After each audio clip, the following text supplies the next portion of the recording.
Hi guys, and welcome to another transfer rumour video. I know, I've only just done one.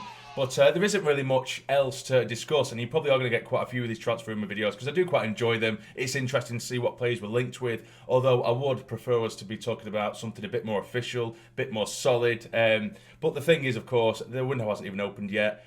I know some fans, I've seen some fans, online get a little bit impatient. I don't think there's any need to get too impatient too quickly. Of course, I'd like us to get our deals and our transfer business done as soon as humanly possible. There's been far too many times, particularly in recent years, where we're nearly at the end of our pre-season and we haven't sorted out our transfer business yet, and it ends up becoming an absolute mess trying to assemble a squad, and we're scraping players that we don't really want or need, and we end up getting our third or fourth choice player for a certain position because we're taking far too long to act upon certain ththings or make offers for certain players. So I do understand the impatience of some fans, but at the same time, the window hasn't opened yet. There's still plenty of time. I'd rather not rush into it. I do completely believe in Kirill Louis Dreyfus.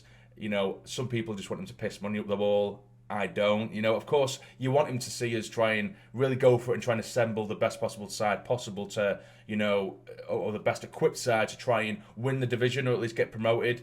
But that doesn't mean he needs to spend 2, 3, 4 million per player. Do you know what I mean? We've seen it in the past where we've had free agents that have been really good, but at the same time, I don't want us to hold back because we do have that financial capability of trying to get the best possible players that we need to get promoted from this division. But either way, that's just my sort of stance on it. Just don't be too impatient, basically. But there is absolutely a need to get our transfer business done as early as possible. So I do understand both ways. But anyway, so we have 3 or 4 different rumours to have a look at today. That actually 2 outgoings and 2 potential incomings as well. So we'll start off with the outgoings, and both of them are actually strikers. The first one, of course, being none other than Will Grigg. So Will Grigg has had an absolutely torrid time at Sunderland, hasn't he? He went out on loan to MK Dons last season. He did quite well there.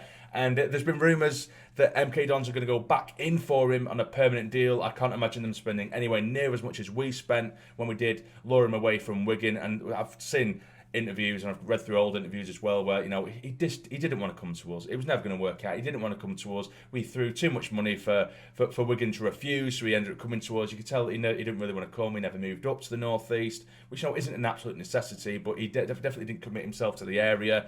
And when he has played, he has been poor. Some people say it's the service. Some people say he hasn't been given a chance. For me, I think he's had more than enough chances, and a little bit like Charlie Wyke in his first couple of seasons for us.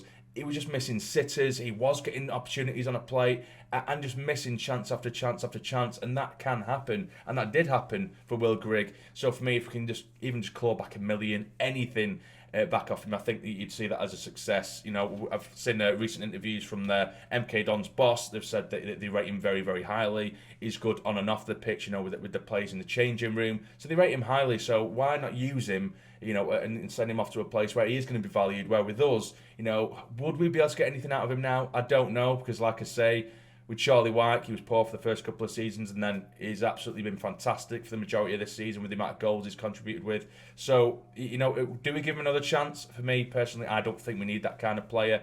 I think we need someone with a bit of pace who can get in behind in terms of a striker anyway. I don't think we need a Will Grigg.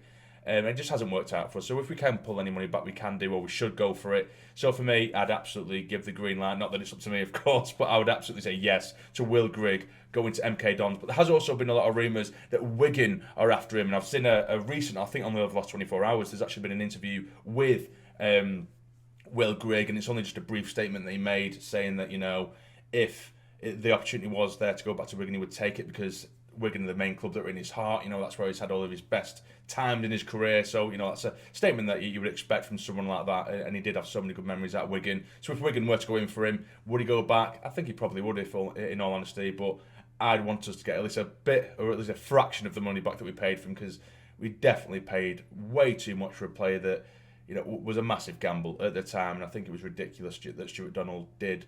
The only time he did really show us some cash, he spent it on frigging Will Grigg. Do you know what I mean? But either way, let's move on to the next transfer rumour, and it is actually about another striker, and it is the man we've just briefly spoke about, and that is none other than Charlie Wyke. There's been rumours that Celtic have been sniffing around his signature, and you're going to expect these kind of teams now, because he has scored 30-odd goals this season, and Gabriel Bonlahor, former Aston Villa man, of course, come out and said Celtic should take a chance on Charlie Wyke, and he does really like the look of Charlie as well, which is a bit frustrating. I've already given you my opinion on Charlie Wyke. You know, I would prefer to see him stay, of course, particularly with the form he's been in this season, but I wouldn't be absolutely heartbroken if he did go, because I believe, and I've said again, I am repeating myself, when he is on the pitch, we are very, very one-dimensional. We can only go through one route, and that is go down the wings and pump balls in, and hopefully Charlie will score, which he has been this season. But other than that, nothing else has really contributed. And again, this isn't me complaining, because I've seen these comments say that it looks like I'm complaining that he's scoring goals.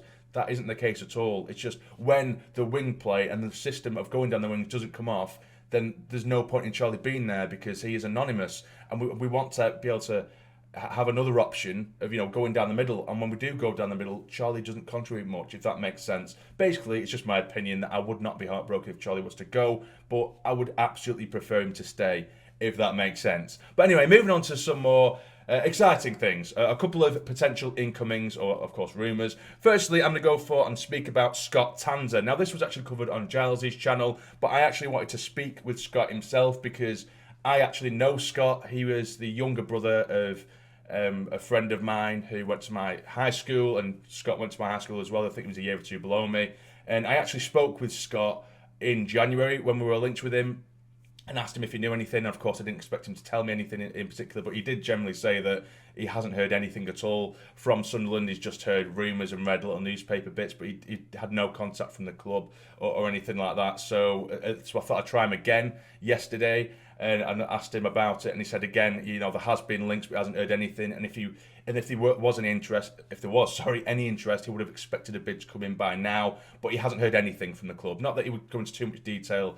But yeah, so that I have spoke with Scott himself, and he doesn't seem like, or at least it doesn't seem like we have had any contact with him at all as of right now. There is rumours that there's other teams like Sheffield Wednesday that are interested in him. He's a very good left back. I like the look of him. I'm not just saying that because I know the lad, but he's a very good left back / left wing back. You know, he gets forward defensively. He's improved massively over the years. He has a great set piece on him, good left foot to cross the ball in. He's a penalty taker as well. So he offers a lot more than just a left back or a left wing back, you know, with the set pieces and what have you. So I would definitely be happy with the signing of Scott Tanser. But now we do have the last little bit of news, or rumours, like I say. Owendale, winger for Crewe.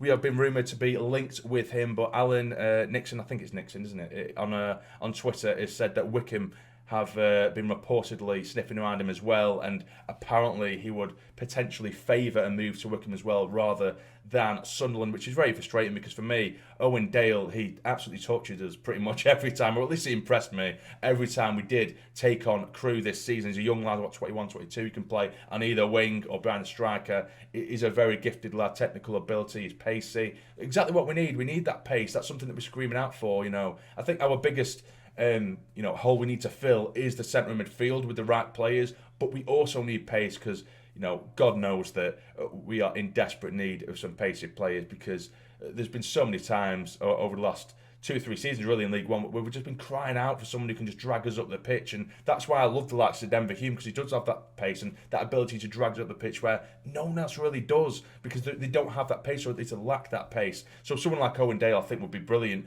to have in the wings to accompany whoever's alongside him. But those are the main transfer rumours that have been going around over the last few days. So what do you think of these transfer rumours? What about Will Grigg? Would you like to see him go? Would you give him another chance? How would you feel about Charlie Wyke if he was to go to someone like Celtic, or just leave in general? Scott Tanser, Owendale, what do you think about those two potentially coming in? Let me know in the comments down below. But if you have enjoyed this video, please hit the like button for me. It'd be massively, massively appreciated. And subscribe to the channel if you're not already, to become a fully fledged member of the Sarny Army. But for now, you take care and stay jump.